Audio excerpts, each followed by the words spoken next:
Komdu sæll og blessaður, kæri hrútur. Ég ætla að taka spil fyrir þig í þetta sinn úr þessum fallega kvennorku stokki og sjá hvað spilin segja þér.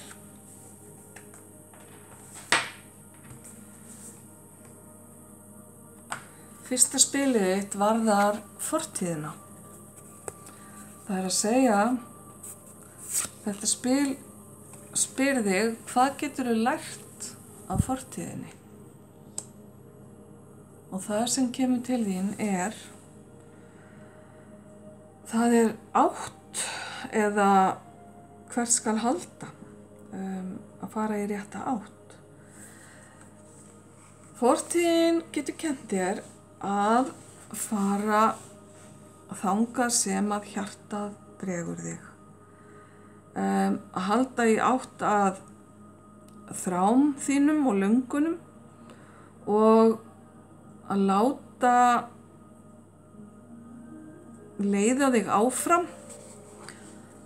Það er að segja að finna hvað þig langar mest af öllu og reyna að nálgast það.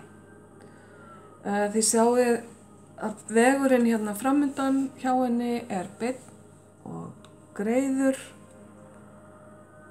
Einhver fjöll eru framundan en þetta er spurning að reyna að finna kannski leið á milli þeirra eða framhjá þeim ef við lítum á fjöllin sem hindranir.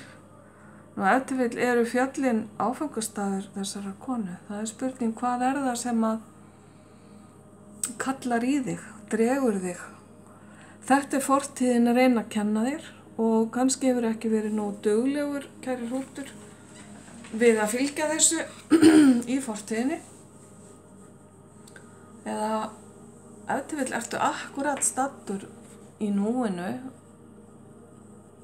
út af því að þú valdir eitthvað ákveðið hér áður fyrr. Ok, þannig að fortíðin talar áttir. Þá er það núið. Hvar ætti þú að fókusa orkunniðinni í núinu? Núið biður þig einveru. Að þú dragir þig í hlé, tímabundið, dragir þig frá samfélaginu og að sjálfsögðu er ekki verið að meina að þú að klippa á einn eða neinn, heldur bara að þú gefur þér kannski daglega tíma fyrir sjálfa þig. Því að það er eitthvað þar sem að veitir þér svör. Það að vera einn með sjálfum sér er ákaflega lærdómsríkt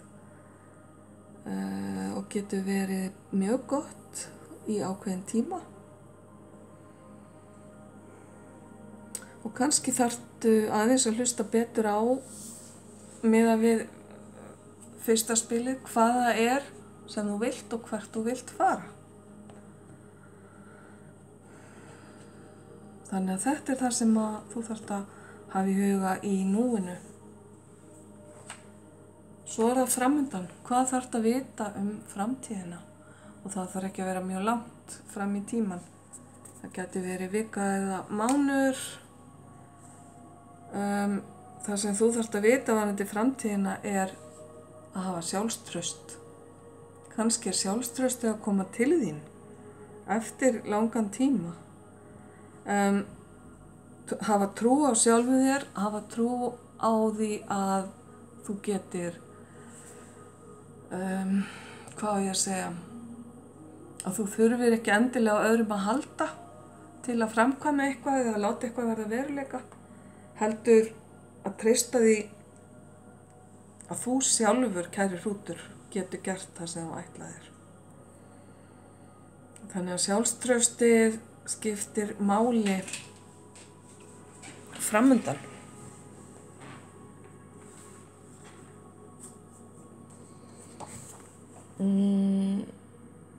Sjálfstrausti kemur ef til vill með sjálfskoðun og það að þú dragir þig aðeins í hlé og skoðir betur inn á við hvað það er sem þú vilt. Þú hefur ef til vill ekki gefið tíma til þess í langan tíma. Ok, kæri hrútur. Spilin þín sem sagt eru þessi átt, í hvað átt að fara og það að fara þangað sem að löngunin dregur þig. Svo er það innveran, leita svara og draga þig út úr skarkalanum í kringu þig og ég verð að minnast á samfélagsmiðlana í því dæmi og síðan er það sjálfstraustið sem að þú þarft að vita að kemur hérna inn og er mjög mikilvægt og kannski þarftu mikið á því að halda framundan. Gangið bara vel með þetta kæri hrútur, ljós og kærleikur.